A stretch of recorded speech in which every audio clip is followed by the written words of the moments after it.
A young boy pointed toward a uniformed officer in court, and what came out of his mouth silenced the room. The courtroom was gripped in a stillness so intense it felt like the walls themselves were holding their breath.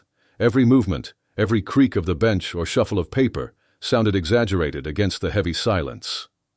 All eyes were locked on a small figure standing alone in the witness stand, an 8-year-old boy named Noah, his fingers clutched tightly around the wooden edge. His face was ghostly pale, and his wide, anxious eyes scanned the room with silent dread. The judge leaned forward slightly, her tone gentle but anchored in authority. "Noah, do you understand why you're here today?" He gave a shaky nod, his lips twitching with emotion. Then, almost mechanically, his arm lifted and his finger extended toward a man seated in uniform near the front. The officer's expression hardened, his shoulders stiffening as Noah's small finger held its aim without hesitation. "It was him," Noah said, his voice a fragile whisper. "He's the one who hurt my mom." The silence shattered. Gasps rippled through the room like a shockwave, and the officer leapt to his feet, his chair screeching across the floor as he stood. The judge immediately brought her gavel down hard, but the impact had already landed. Everyone in that courtroom was now holding their breath for the next word, the next revelation. What could a child possibly know that would put a respected officer in a courtroom, under scrutiny, with the eyes of the entire town watching? But this wasn't just a case of a child naming someone. It was about a hidden truth so deeply buried, so carefully masked behind a badge and a smile, that its exposure threatened to upend everything this community believed about justice, protection, and trust. Within moments, Noah would utter something that would shake the courtroom to its core, something no one had seen coming, something that would force people to re-examine everything they thought they knew about the people sworn to protect them. And as Noah prepared to speak again, the officer's eyes flickered with something far more revealing than anger. It looked like fear.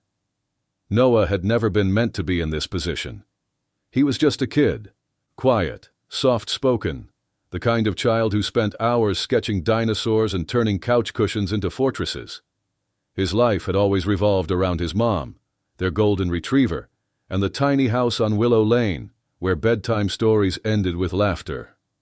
But all of that changed one evening, the night his mother didn't come home. Noah had sat by the window for hours, his forehead pressed to the glass, hoping for headlights. When a police cruiser finally pulled into the driveway, it wasn't her who stepped out.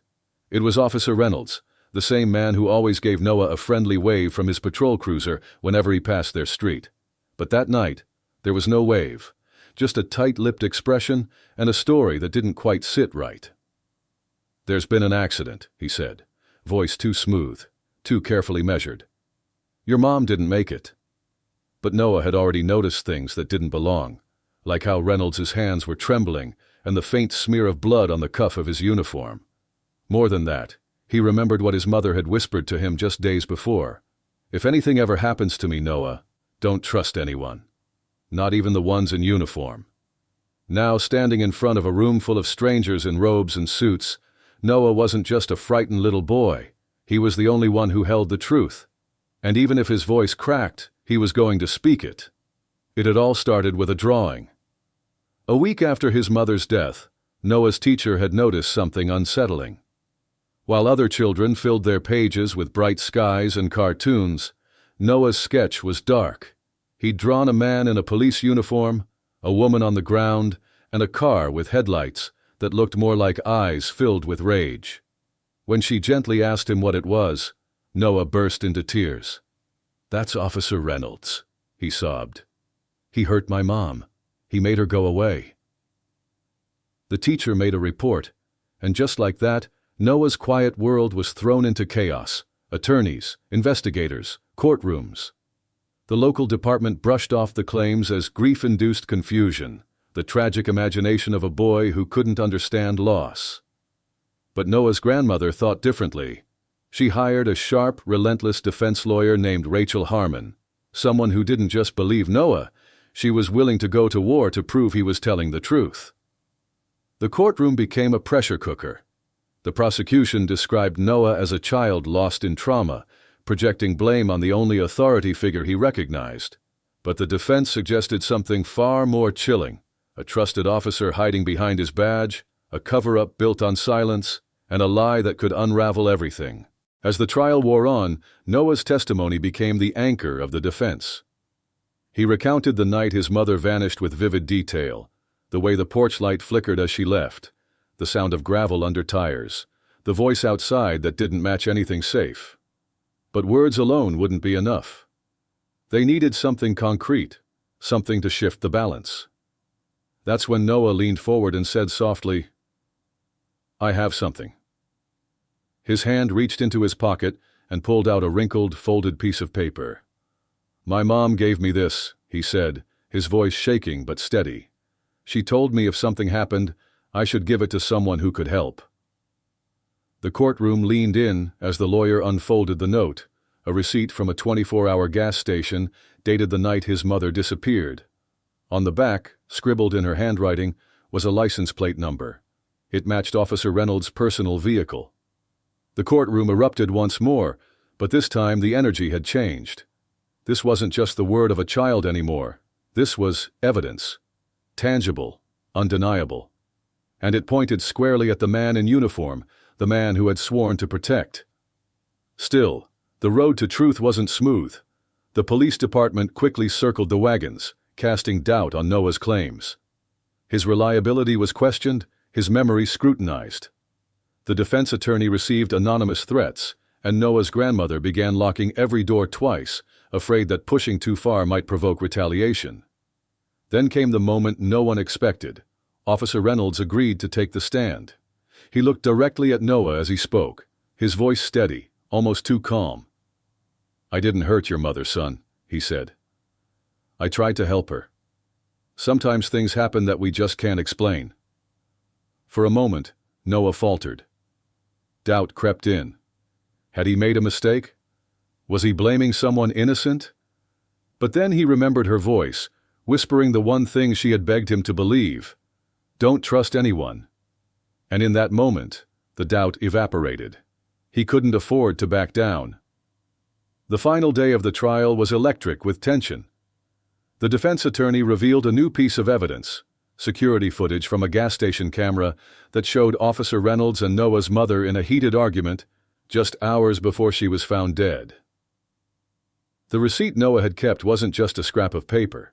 It was a thread, and it led straight to the truth. When Noah took the stand one last time, he didn't shake. He didn't look away. His eyes locked on the man across the room. "You hurt my mom," he said clearly, "and I'm not afraid of you anymore." The silence that followed was total. Even the judge sat frozen, breath held. Then the attorney turned toward Reynolds, who had barely flinched throughout the trial. "Officer Reynolds," she said, voice sharp as a blade, "why did you kill Grace Holloway?" For the first time his facade cracked, his face contorted between panic and rage. His voice, when it finally came, was thick with bitterness. "She was going to ruin me," he said. "She found out about the cash, the payoff money I was taking to stay quiet. I was in too deep. She threatened to expose it all. I couldn't let that happen. I couldn't lose everything." The room erupted into gasps and murmurs. The attorney didn't stop. "So you killed her to protect your secret?"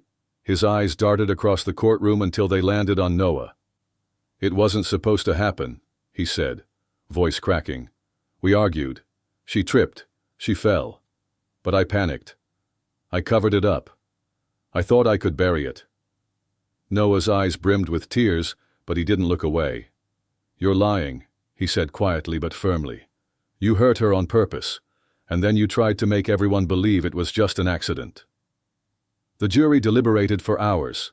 Every word, every piece of evidence, every detail of Noah's steady, heartbreaking testimony and Reynolds' confession weighed heavily on their decision.